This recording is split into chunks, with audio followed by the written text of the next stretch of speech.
All right, folks, it's happening. The Harry Potter reboot on HBO Max is picking up steam, and we're finally getting legit casting news. Some huge roles are getting brand new faces, and honestly, some of these choices are wild, but a couple might actually be spot on. Hit that like button, subscribe if you're into this kind of chaos, and let's dive in.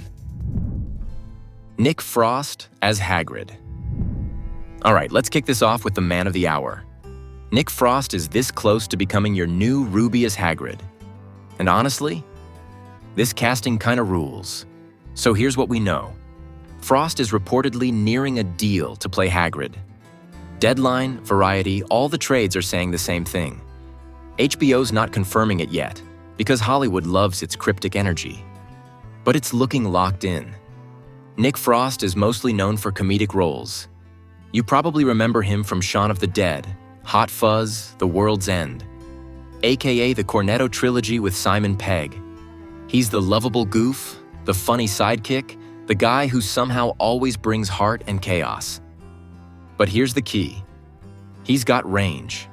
He's done darker stuff too, like Into the Badlands, and he even popped up as a rogue droid in Star Wars, Skeleton Crew. Dude can switch from funny to serious like he's flipping a light switch. Hagrid needs that. Hagrid isn't just comic relief. He's literally the first magical face Harry sees. He's the soft-hearted half-giant who raised baby dragons and cried over dead spiders. He's comic and tragic. And that's exactly what Nick Frost can bring. Honestly, he fits. Frost is British. He's big. Like, actually built like a guy who could be turned into a half-giant with some clever camera work. He's warm, grounded, and relatable. And his voice? He could totally nail that gruff but friendly Hagrid tone. And after fans panicked when Ted Lasso's Brett Goldstein was rumored to play Hagrid, we'll get to that. Frost feels like a safe pair of hands. As one fan on X put it, Frost as Hagrid is the only casting of the new series that fits so far. Another said, perfect Hagrid. Finally someone who actually fits with the fiction. Like, you rarely see the internet agree on casting. This was shockingly chill. Frost himself kinda gave it away. A week before the story dropped, he posted this on Instagram. What a bloody lovely day. It's happening, it's actually happening, stay cool.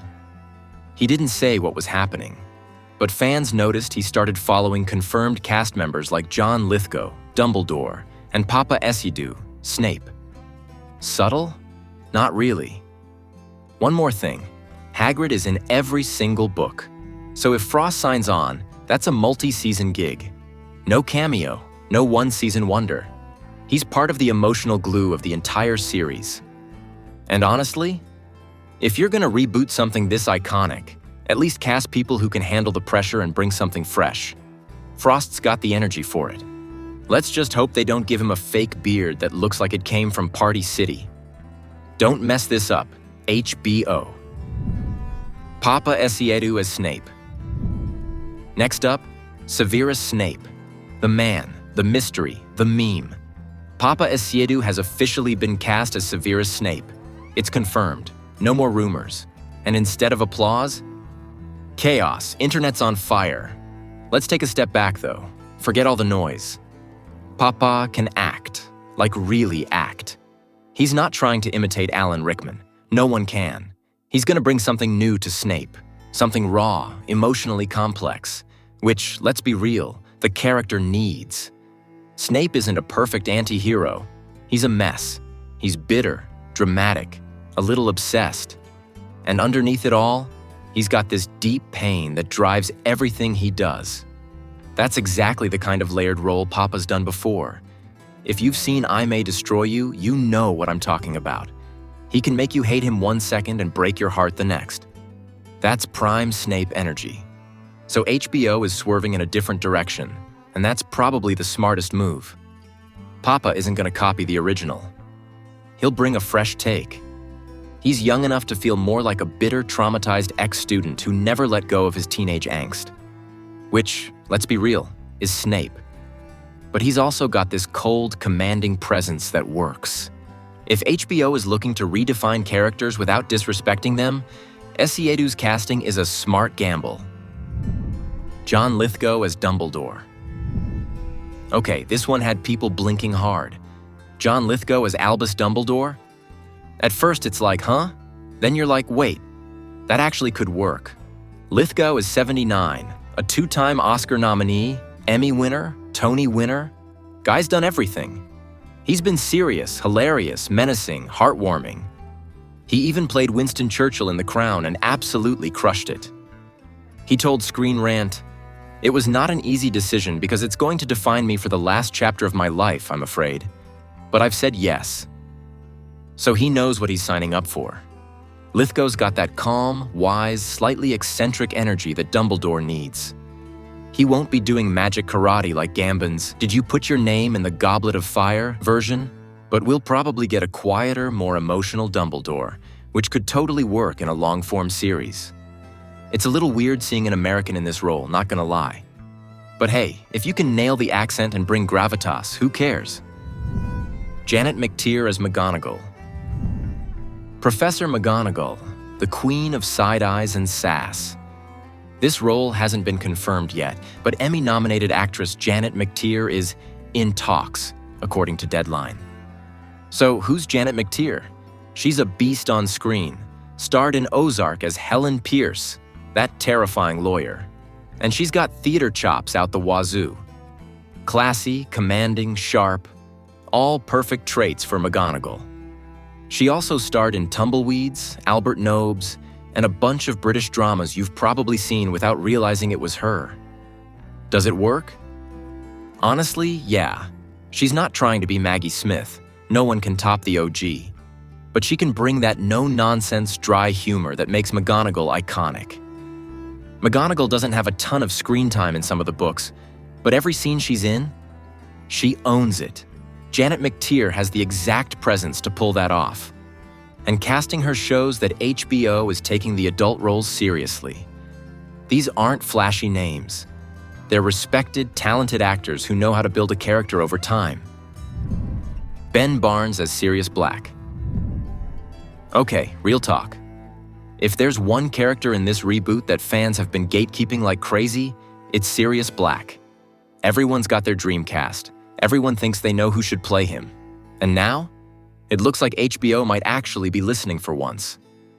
Ben Barnes, yeah, the Darkling, Prince Caspian, the devilishly handsome but also haunted guy from Everything, is rumored to be stepping into the leather trench coat.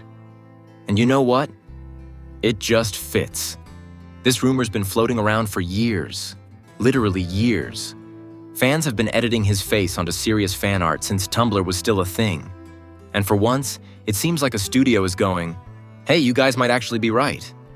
Sirius needs to be charming, dangerous, and just a little broken. He's the cool uncle with emotional baggage and a motorcycle. The guy who would literally die for his friends, but also probably spent a full year being overly dramatic about something they said. That's Ben Barnes' whole vibe. He's got the tragic pretty boy look. He's got the acting chops. If you saw Shadow and Bone, you already know he can swing from tortured villain to fan-favorite heartthrob in like 2 scenes. And most importantly, he looks exactly like the kind of man who'd tell a 13-year-old that breaking 47 school rules is character development. And we're not just talking about good looks. Barnes can deliver the pain behind the character too. Sirius lost everyone. His best friends, his freedom, his youth. He spent years in Azkaban losing his mind and came out with nothing but a wand and emotional damage. That needs an actor who can go deep. Barnes can. Peter Capaldi as Ollivander. Now here's a casting that just clicks. Peter Capaldi is reportedly playing Garrick Ollivander, the mysterious wand maker who's a little too into phoenix feathers and unicorn hair. And honestly, this one's perfect. Capaldi, aka Doctor Who himself, has that exact blend of creepy genius and weird uncle energy that Ollivander should have. He can go from quiet and mysterious to full-on, this man talks to sticks in under 30 seconds. And that's exactly what we need. Let's be real. Ollivander in the movies was fine. John Hurt brought some gravitas for sure. But in the books, this guy is borderline obsessed with wands. He's not just a shopkeeper. He's a wand fanatic, A wand nerd. The kind of dude who probably talks to them when the store's closed. Capaldi's got that edge. He can make Ollivander feel like a real person. Someone who's brilliant, a little scary, but fascinating as hell. So if HBO plans to go deep into that, Capaldi's your guy. Give him more screen time, give him weird monologues about wand loyalty, and let him go full mad scientist. I'm here for it. This is low-key one of my favorite castings so far. Don't sleep on it. Phoebe Waller-Bridge as Aunt Petunia. All right, here's one that caught everyone off guard. Phoebe Waller-Bridge, aka Fleabag, is reportedly playing Aunt Petunia. And at first, you're probably thinking, wait, her? But actually, this could be incredible. Because here's the thing, the movies turned Petunia into a one-note angry lady. But in the books, she's way more complicated. She's not just bitter, she's jealous. She's someone who grew up with a magical sister, got rejected from that world, and decided to bury that pain by pretending it never mattered. And that's exactly the kind of emotional mess that Phoebe Waller-Bridge thrives on. Waller-Bridge is known for playing characters with layers. People who say one thing but clearly feel another underneath. That's Petunia to a T. She's resentful, insecure, maybe even a little scared. And I'm betting HBO is going to dig into that in a way the movies never did. Plus, she's funny, darkly funny, which gives Petunia a new flavor. Not just cold, but passive-aggressive, petty, dangerous in a subtle way. This might be the smartest out-of-left-field casting they've done yet. Final thoughts. So yeah, this new Harry Potter series is shaping up to be interesting. And for once, the casting news isn't a total dumpster fire. Nick Frost as Hagrid? Love it. Paapa Essiedu as Snape? Bold but promising. John Lithgow as Dumbledore? Class act? Janet McTeer as McGonagall? Quiet win. Still tons of questions left. Like who's gonna play Voldemort, the trio, or literally any of the Weasleys? But this is a solid start. What do you think? Did HBO get these right, or are we walking into disaster territory? Drop your takes in the comments, and don't hold back. We love some drama down there. And hey, like this video if you're still watching, subscribe for more casting breakdowns, and I'll keep you posted as this thing unfolds. Peace.